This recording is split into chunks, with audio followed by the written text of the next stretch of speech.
Bonjour, aujourd'hui j'ai le bonheur de rencontrer Frédéric Ouellette qui est conseiller pédagogique mathématiques et sciences à la commission scolaire Kamouraska Rivière-du-Loup. Salut! Salut, ça va bien? Ben oui, toi aussi. Oui.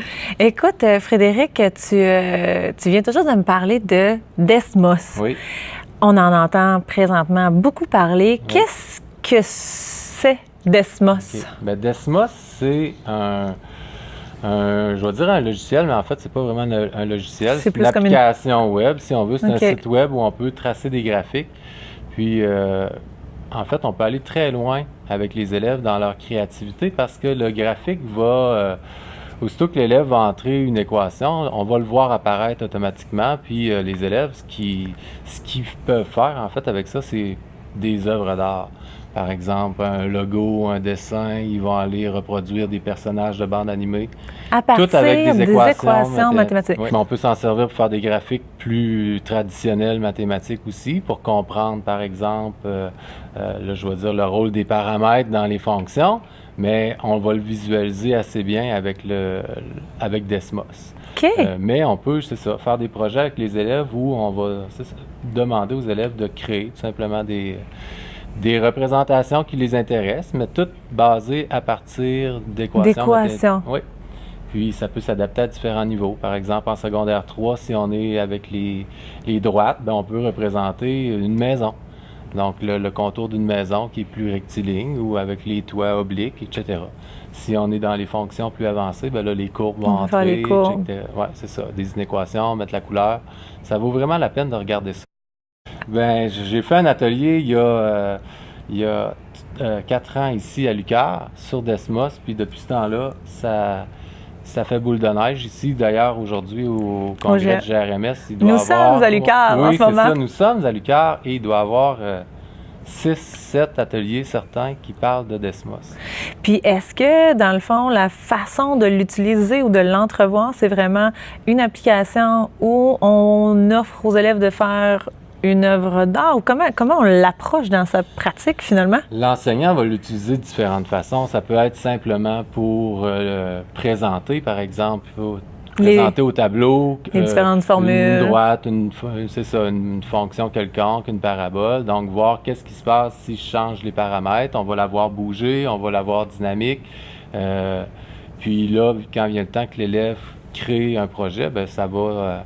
en fonction du temps qu'on veut y mettre, y consacrer, mais aussi des concepts qu'on a enseignés. Comment tu vois justement l'impact des mathématiques sur les élèves? Qu'est-ce que tu souhaites que les mathématiques ouvrent comme porte aux jeunes ou aux élèves? Ben moi, j'aimerais ça que les élèves, grâce aux mathématiques, aient plus l'impression qu'ils comprennent les choses, parce que souvent, j'aime penser le plus important, c'est que l'élève comprenne. Des fois, on entend beaucoup parler de réussite. Oui. Mais, tu sais, le mot réussite, moi, j'aime mieux le mot compréhension. Si tu as compris déjà en partant, tu as plus de chances de réussir. C'est ça. Fait que les mathématiques, c'est une discipline qui permet à l'élève, justement, de, oui, résoudre des problèmes, mais aussi d'affronter des défis. D'affronter puis d'être obligé d'essayer de dire... je vais comprendre qu'est-ce qui se passe pour pouvoir l'appliquer ou le réaliser. Okay. C'est pas simplement juste de toujours appliquer les mêmes ou formules. De mémoriser les formules pour les appliquer. Parce que des fois, il y en a qui vont les mémoriser, mais ils comprennent pas exactement. C'est ça, tu les places dans un autre contexte, puis ils sont pas capables de réaliser la tâche. C'est ça. Fait que la technologie, je pense, permet ça aussi, là, d'amener l'élève, parce qu'on peut poser des questions plus poussées avec la technologie, à cause qu'on va avoir une multitude d'exemples en une fraction de seconde. Frédéric Ouellette. Oui. Quel est ton mot à toi qui te permet d'avoir un impact positif sur les autres? Qu'est-ce qui t'inspire? Ce qui m'inspire, c'est ce qui se passe en ce moment. Je trouve qu'en mathématiques, au Québec, ça bouge, il y a beaucoup de partage, on est beaucoup rendu dans une mentalité de partager, d'essayer, d'innover. Ça marche pas, on le dit, puis on dit pourquoi, comme ça on va peut-être pouvoir changer nos façons de faire pour que ça fonctionne, mais on est beaucoup dans une belle collaboration, puis le désir de se perfectionner entre nous, j'ai l'impression. Ouais. Ça, c'est motivant. C'est vrai. Parce que d'être avec des gens motivés qui ont un peu cette même mentalité-là, puis qui se disent, nous autres, on veut faire des choses dans nos classes, puis on veut essayer, on veut intégrer la technologie, on veut faire, je sais pas quoi, Mais on veut la réussite des élèves Oui, dans leur c'est ça, compréhension, puis tout ça. Si Ouais. on peut les motiver, si on peut faire en sorte qu'ils comprennent, si on peut faire en sorte qu'ils restent à l'école, ou en tout cas, des fois, les mathématiques sont mal perçues, mais on, on s'efforce en tout cas, puis les gens avec qui on participe à ces événements-là, ben, ont toujours cette philosophie-là de vouloir améliorer pour la réussite des élèves.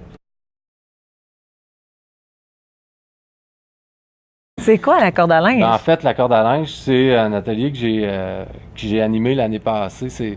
Ça vient des États-Unis, si on veut. C'est Chris Shore qui, aux États-Unis, utilisait beaucoup la corde à linge. C'est 2 cordes, tout simplement. Avec 2 poulies. On met pas les poulies parce qu'on met juste les collés au mur, si OK. on veut. Mais on va aller déplacer des petits cartons. Ça paraît un peu enfantin comme ça, mais on va aller déplacer des cartons sur les cordes pour enseigner les fractions, la relation entre les nombres, les additions, soustractions dans les positifs, négatifs. On va même jusqu'à l'introduction à l'algèbre avec ça.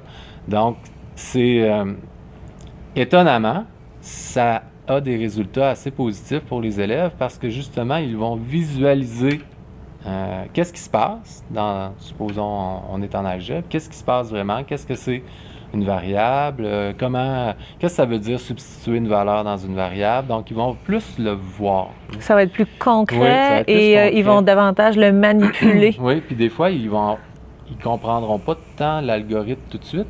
Puis c'est justement là où il ne faut pas les amener trop vite à l'algorithme. OK.